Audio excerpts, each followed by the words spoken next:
For Jimmy, a boy with a severely compromised immune system, that was a reality. This is his story. Straight out the womb, my boy was in a bubble. It wasn't until the age of 4 that he was allowed to go home. Of course, due to his condition, he couldn't go to school, so his mother became his teacher, though she had awful lessons. Why did the Indians move to reservations? Stay out of the white man's way. Whoa, that is not cool. But don't tell Twitter. Despite the bubble, one could say he had a mostly normal childhood. His mother cared for him, made him yummy food, and even dealt with his bubble bullies. You might be wondering how he got food in and out of his bubble. Well, the folks at NASA were kind enough to lend a helping hand. They developed a decontamination unit right into his bubble. This allowed him to eat his mom's delicious home-cooked meals. Nothing could beat mom's homemade vitamin-rich soy-based jerky fat-free fiber cookies. Wait, he's a soy boy. Some years pass, and Jimmy's all grown up. Then, one day, a girl moved in next door, Chloe. For Jimmy, it was love at first sight, though he was conflicted about his feelings due to his mother's teachings. Pinocchio came out of his plastic bubble, touched the filthy little next door, and died. That's oddly specific and relatable, Mom. Are you sure that's how it went down? Yep, moving on. We enjoy a refreshing sight as Chloe washes her car. Damn, look at those moves. This gets Jimmy so excited that he, well... Talk about beating your... Yeah. His mother rushes in and offers some advice. Just do what I tell your father. Repeat the Pledge of Allegiance until it goes away. I gotta try that one. Later, we spot Chloe coming home after spending some time with a group of boys. Sus. They make fun of Jimmy and his bubble boy ways before Chloe storms off and decides to pay a visit to Jimmy's house. She slowly inches up towards his room and...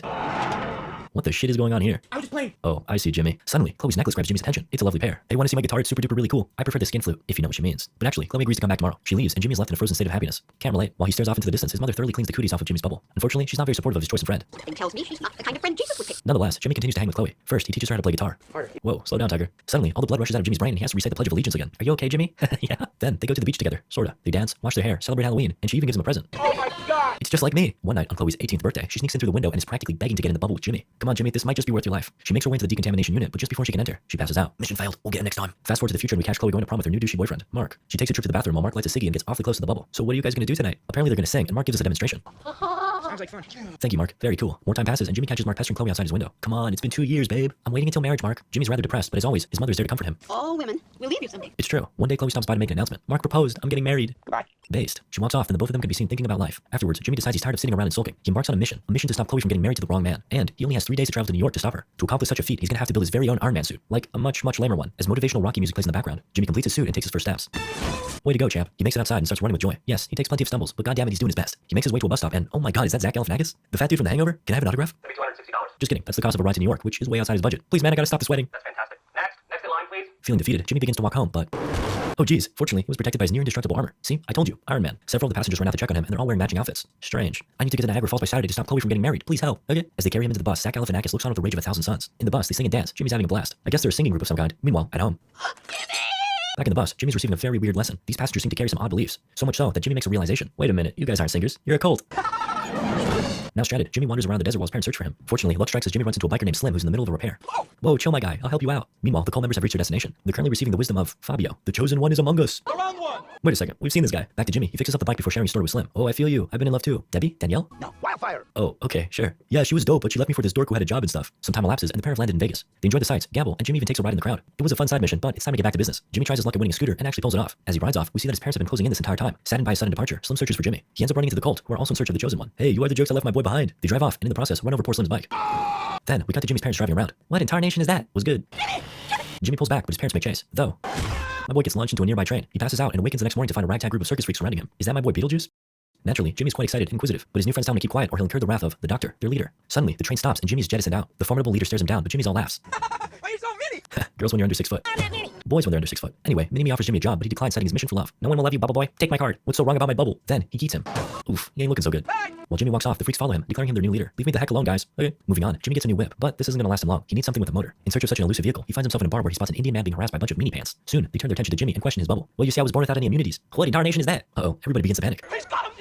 While they storm out, they end up setting the place ablaze. Though, with the help of Push Pop, the Indian guy, he makes it out safely. Meanwhile, Jimmy's parents have found the traveling circus. His mother attempts to entice her leader with candy so she can find out where Jimmy went. Afterwards, she calls up Chloe and blames her for Jimmy's disappearance. Apparently, he's on his way to your wedding in a bubble suit. Huh? Then, she hangs up before Mini-Me speaks up. You two aren't going anywhere until I find my freaks. Oh, that's right. They ran off in search of their new leader, Jimmy.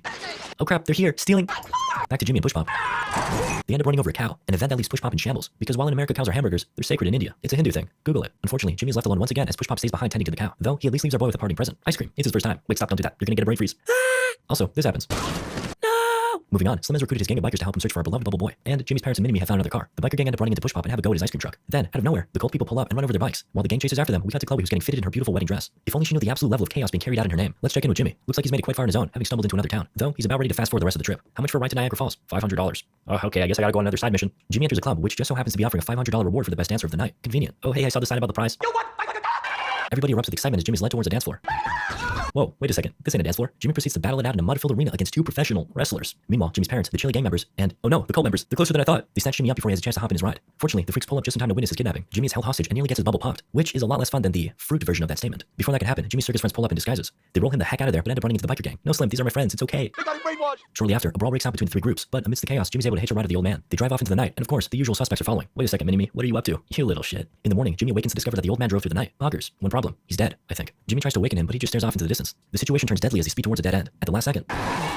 Now, Jimmy finds himself at a convenience store. Convenient. He uses a payphone to call Chloe, but instead gets Mark. You're a freaking weirdo, bro. You can never have Chloe. The call ends, and Jimmy reflects on the sad state of his condition while friendly cashier flashes him a smile. At wit's end, Jimmy whips out Dr. Freaks, aka Mini-Me's business card, and gives him a call. Hey, doctor, it's me, Jimmy. Jimmy! And with that, Jimmy gives up his location to his mom. Well, now we don't need you.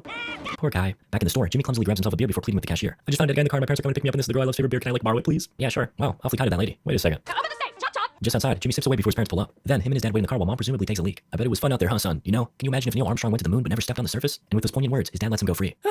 Soon after, Jimmy's running from his crazy mom when a whole ass plane pulls up. It's followed by the cult members, the gang members, and the circus members. My god, I wish I was this popular. Oh wait, I am. Seriously, thanks. Anyway, you wouldn't guess who the pilot is. Yep, the based boomer. Meanwhile on the ground, Slim ends up running into Jimmy's mom. Slim? Wildfire? Hey, this is awkward. Moving on. With the help of Poppy, Jimmy makes it to Niagara Falls, and he falls into the water. But that's okay. He eventually makes it to the wedding just in time. He declares his love for Chloe and emerges from his suit to share a kiss. Unfortunately, her cooties are fatal to him. Jimmy! Psych! Turns out that while he was born with a problem, it rectified itself a long time ago. Thanks, Mom. Could have told me that. The pair end up getting married and find themselves celebrating with all the wacky friends Jimmy made along the way. We got Push Pop, who somehow converted the occultist to Hinduism. $500 man. The circus freaks. And oh my god, what happened to his parents? And with that, Jimmy and Chloe lived happily ever after. Hey, tell your mom you love her.